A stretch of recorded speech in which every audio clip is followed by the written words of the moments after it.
बिश्नोई तो काफी नोटोरियस होते हैं, बदमाश होते हैं, थानेदार क्यों बनना चाहते हैं? 30 नियमों का पालन बिना बिश्नोई है ही नियम। किसी और की सब चीजें जानते हुए भी, समाज की सच्चाई को जानते हुए भी हम आंख फेर रहे हैं, बात करने से बच रहे हैं, उसका नुकसान हम सबको होना तय है। हर पहाड़ पे एक संकल्प होता था और उस पहाड़ वाली चीज को हम भूल चुके हैं। तो ये जो दुनिया में घटित हो रहा है हमारी समाज के, हमारे जय जन में, हम में से ही जिस प्रकार की अपराधी गतिविधियों में, नशेखोरी में, कि हमें हमारी जो बुनियादी चीज है, जिन खराब चीजों से पीछा गुरु महाराज ने छुड़वाया था। गुरु जी ने तो खाने का, पीने का, धर्म मर्यादा पालन का, पर्यावरण का, व्यक्ति के स्वास्थ्य का, सब चीजों का ध्यान में रखते हुए ऐसी मर्यादा हमें बना के दी, लेकिन हम छोड़ रहे हैं। कोई कहे ना कि लोग हमें कम आंक रहे हैं, तो वो लोगों का कोई दोष नहीं है। जिन चीजों को, जिन आन देवताओं को, किसी भी बिंदु को ले लो, जिन चीजों से पीछा छुड़ाया था, आज उसको पकड़ने के लिए हम भाग रहे हैं। आज हम धर्म के पालन हमने से कोई नहीं करता। मुझे दुख है कि जब मैं, मेरे साथ रहने वाले समाज के बंधु देखा देखी से बचो, बच्चा हो चाहे बच्ची, सब करो खुल के मेहनत। 29 नियम याद नहीं है और आप ऐसी चीज चलाओ बच्चों के सामने। देखो कि ये मंच हमारा इसीलिए लगता है कि हम जो हमारे जीवन में जो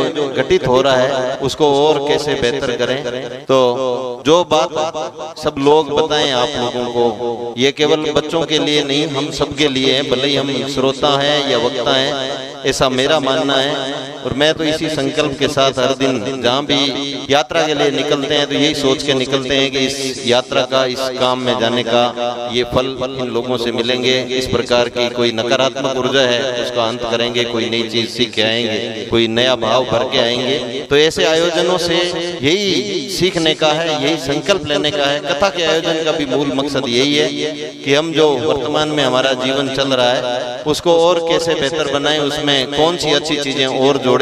बुनियादी रूप से गुरु जम्बेश्वर भगवान द्वारा स्थापित जो मूल्य हैं, हमारी जो 29 नियमों की परंपरा है जिसको हम लगभग भूल ही चुके हैं, इस बात को हमें स्वीकार कर लेना चाहिए। ये तो हमारा सौभाग्य है कि गुरुदेव भागीरथदास जी, शास्त्री जी जैसे संत वृंद भी समाज में हैं जो हम लोगों को आगाह कर देते हैं। बाकी समय बहुत ही इस प्रकार का आ रहा है कि जब आदमी किसी और की सब चीजें जानते हुए भी, समाज की सच्चाई को जानते हुए भी हम आंख फेर रहे हैं, बात करने से बच रहे हैं, उसका नुकसान हम सबको होना तय है। गुरु महाराज ने 550 साल पहले जिन कर्म कांडों से, जिन बुराइयों से, जिन कुप्रथाओं से पीछा छुड़ा के एक सहज सरल प्रकृति अनुरूप मर्यादा दी थी, बिश्नोई पंथ की स्थापना करी थी। पहाड़ नाम की जो मर्यादा बना के हर पहाड़ पे एक संकल्प होता था और उस पहाड़ वाली चीज को हम भूल चुके हैं। तो ये जो दुनिया में घटित हो रहा है हमारी समाज के, हमारे जय जन में,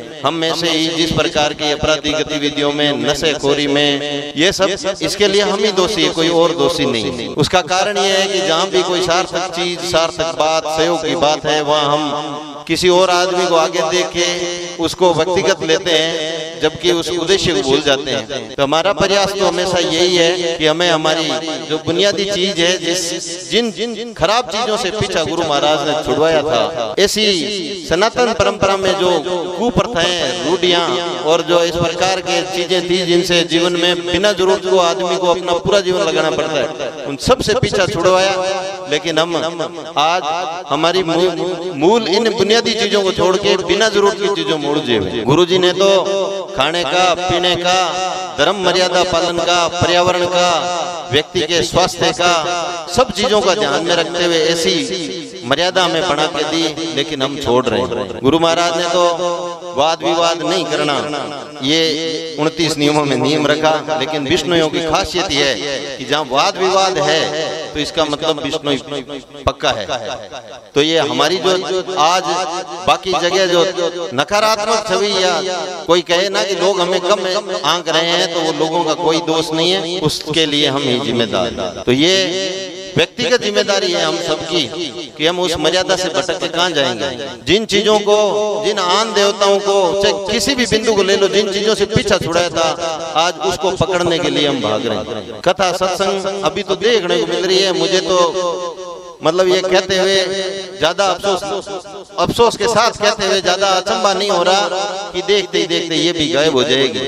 इसमें भी हम लोग बिना मतलब की जो चीजें हैं उन पे ज्यादा ध्यान दे रहे हैं, जबकि हमें हमारा ध्यान देना चाहिए कि जब कथाओं का आयोजन हो, संत मुनियों का आगमन हो, उनके साथ बैठ के खुद के परिवार की, खुद के बच्चों को सुगरा करने की, नवण मंत्र देने की, उनको खेल गतिविधियों में ऐसी चीजें कराने की। मैं कह रहा हूँ काम कराओ और काम करो। काम नहीं करोगे तो खाएंगे क्या, जिमेंगे क्या? मन से भाषण देना अलग चीज है, काम करेगा वही राज करेगा, वही आगे बढ़ेगा। घर का काम करो, बिना शर्म के काम करो, बहन बेटियां करो, भाई बंधु सब मिलके करो। काम क्यों नहीं करेंगे? और खेत जमीन जो हमारी जड़ है उससे भी हम वंचित हो रहे हैं। ये भी एक अद्भुत चीज इस सोशल मीडिया में देखा देखी इतनी ज्यादा है, हर आदमी को लगता है कि मैं पीछे रह गया हूँ। अरे भाई कहीं पीछे नहीं रहे हो, धरातल पे जो चल रहा है वही वास्तविक जीवन है। सोशल मीडिया पे जो चल रहा है वो काल्पनिक है, झूठा है, सच नहीं है। सच जो आपकी आंखों के सामने है, जो आप रात दिन जीवन में संघर्ष कर रहे हो, एक एक चीज के लिए घर पे एक छोटा सा कार्यक्रम करते हैं तो उसमें राशन से लेकर के जो कुछ व्यवस्था करनी होती है उसके लिए हमें कितना प्रयत्न करना पड़ता है, कितने लोगों से व्यवहार रखना पड़ता है, लेन देन करना पड़ता है। उस बात को नए वाली पीढ़ी तो समझ ही नहीं पा रही है। उनको तो केवल सोशल मीडिया पे जो दिख रहा है उसमें लग रहा है कि फलाना जी फलाना हो गया, फलाना जी फलाना हो गया। देखा देख जानते नहीं है तो भी उसके देखा देखी ऐसी चीजें, इस प्रकार की बिना जरूरत के काम हम जीवन में करने लगे। तो ये इस आयोजन का, ऐसे आयोजनों का मूल मकसद, और गुरुजी ने इसी ध्येय के साथ गांव में इस प्रकार के आयोजन करने का मकसद यही है कि हम ऐसे आडंबरों से, ऐसे कर्म कांडों से, ऐसी कुरीतियों से और ऐसे महंगाई वाले कामों से दूर होएं। मैं इस मंच को इसी निमित्त मानते हुए आज तक उपस्थित होता हूँ कि हम इस प्रकार की कोई करेक्शन हमारे जीवन में करने की आवश्यकता है वो करें, ऐसी शिक्षा आत्मसात करें। हम लोग जो कहने वाले वक्ता हैं वो एक निमित्त है कि आपको जगने का भाव जागरण में कथा का है, उसको हम आत्मसात करें। आज हम धर्म के पालन हम में से कोई नहीं करता। मुझे दुख है कि जब मैं, मेरे साथ रहने वाले समाज के बंधु सुबह उठ के और नहाने से पहले खाना मंगाते हैं, नहाने से पहले ब्रेकफास्ट करते हैं। दुख है मुझे, उनकी माँ, नानी, दादी जो भी थी उसने पूरे जीवन धर्म मर्यादा पे चली। देखो मर्यादा में बहुत तप है, बहुत ताकत है, इस बात को सब मानो। और जीवन में हर छोटी छोटी मर्यादा हम रखते हैं घर में उम्र के अनुसार, तो उसी से ये समाज, ये परिवार, ये सिस्टम चल रहा है। इसलिए देखा देखी से बचो, बिना जरूरत का काम जीवन में करने की जरूरत नहीं है। बच्चा हो चाहे बच्ची, सब करो खुल के मेहनत, गुरु महाराज के बताए नियमों का पालन करो। कितने आदमी हैं जिनको 29 नियम याद है? बच्चों में से एक बार हाथ खड़े करके बताओ, देखो 29 नियम याद नहीं है। 2013 में सब इंस्पेक्टर इंटरव्यू था मेरा, चाकू में मास्टर लगा हुआ था।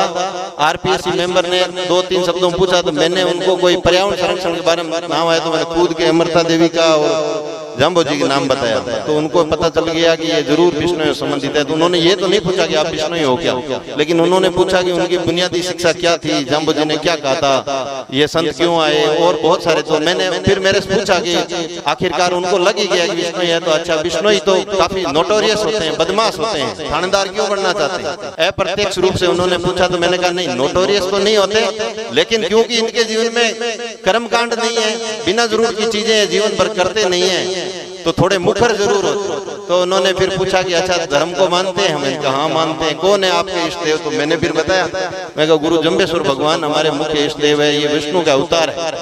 तो अच्छा इनके, फिर उन्होंने पूछा कि 29 नियम बताओ, तब मैंने बताया उनको 29 नियम। और मेरे इंटरव्यू का एकमात्र पॉजिटिव चीज यही गया, उनको लगा कि वास्तव में इस बच्चे को अपनी निष्ठा, जो परंपरा है, जिस आस्था, जिस पंथ का अनुयायी है, उसको जानता है और मानता है। और हमें तभी विष्णु ही, हम 29 नियम आने के बाद विष्णु ही बनते हैं। 29 नियमों का पालन बिना विष्णु ही है ही नियम। तो मैं तो इस मंच को, आज के दिन को आप लोगों से ये आह्वान करता हूँ और स्वयं भी ये संकल्प लेता हूँ कि ऐसी कोई छोटी मोटी आदत है देर से नहाने की, बिना जरूरत की चीज खाने की, बिना मतलब लोगों की चुगली करने की, इस प्रकार की कोई और समय जिसमें आपका बर्बाद हो रहा है, उन सब आदतों को, उन सब बातों को छोड़ो। और ये नए जो बच्चे बच्चियां सेलेक्ट हुए हैं, जो आपको मंच पे आके कहे, उनसे सीख लो कि वो भी हमारी तरह ही आम गांव में रह के, ढाणियों में रह के, कैसे जतन करके पढ़ाई करके, किसी की पढ़ाई छूट गई, किसी ने इंजीनियरिंग करी, किसी ने और कुछ पढ़ाई करके प्रयत्न करते करते आज दिनांक तक इस स्थान पे पहुंचे हैं कि आप लोग मंच पे उनको बिठा रहे हो, सुन रहे हैं। तो उनको हमें सुनना है और ऐसी चीज आपके साथ करनी है। और आप सब लोग इतनी तल्लीनता के साथ सुना, मान सम्मान जो दिया उस सबके लिए सबका साधुवाद, धन्यवाद। और उम्मीद करते हैं कि एक नया संकल्प हर प्राणी हर जीव लेके जाएगा। और छोटे बच्चों से रोज हवन आरती आप घर में बच्चों से कराएगा। और आप साथ बेटा को पीछे आरती वाला दीपक जो घर में जोत तो विष्णु यार करे दियाड़ी रोज टाप रहा हूँ। 5 साल ऊपर टाप रहे अगला को चलो बेटा हाथ धो लो जोत को इनमें की खर्चो को नहीं कि ने कोई दूसरे ज्ञान की जरूरत को नहीं। रोज मोबाइल जरूर है तो इंटरनेट ऑन करो और बच्चा चलाओ जिन हाथ बैठ रहे हाँ बेटा के चलो लो देखो। और आप भी ऐसी चीज चलाओ बच्चों के सामने। देखो हम वयस्क हैं, हमारी जिम्मेदारी, बच्चों की जिम्मेदारी नहीं। तो हम ही हमारे आदर्श हैं, हमारे बच्चों के लिए आदर्श है। कई भी बात कुछ मिनट कुछ क्षण कुछ घंटों तक याद रहती है। हम जो उदाहरण पेश करेंगे हमारे बच्चे वैसे ही होंगे। हम जो घर में बात करेंगे लोगों की जैसी बात करेंगे, जितना अच्छा लोगों को बोलेंगे वैसे हमारी संतान एक्चुअल में होगी। ये मेरा मानना है, मैं तो इसी सिद्धांत को मानता हूँ। और सबसे भी यही आह्वान करता हूँ कि जीवन में हमेशा सकारात्मक भाव भरे रहें। हर गरीब का, हर कमजोर का रूप रंग कद ये सब हमारे हाथ में है ही नहीं। ये इसका कोई नियंत्रक, इसको देने वाला, बनाने वाला, तारणहार कोई अलग है। हमारे पास तो मौका है कि ये जो जीवन जिसमें इंसान बना के भगवान ने भेजा है, प्रयत्न करो तो यहाँ आ सकते हो। मेहनत करोगे, जज्बा रखोगे तो पढ़ने वाले यहाँ आ सकते हैं, बाकी लोग भी आ सकते हैं। उसके अलावा एक मनुष्य के रूप में कोई साथी है ना कोई और है, एक अंतरात्मा आपकी और हम सबको हमारी अंतरात्मा का, हमारी सोच का पूर्णतः पता है। तो ऐसे में मैं यही आह्वान करूंगा कि हमेशा अपने ऐसी आदतों का पालन करो जो गुरु महाराज ने नियम बताए हैं, उनका पालन करो। गांव में सद्भाव रखो। गुरुदेव ने 7 दिन की कथा में अनेक प्रसंगों से, अनेक तरीकों से आपको जो चीजें बताई है उनको हृदय में धारण करो। और आप सब लोगों को पुनः बहुत बहुत धन्यवाद, आभार और आपके जीवन के आगे के लिए उज्जवल भविष्य की शुभकामनाएं। धन्यवाद। बोलो गुरु जम्बेश्वर भगवान की जय।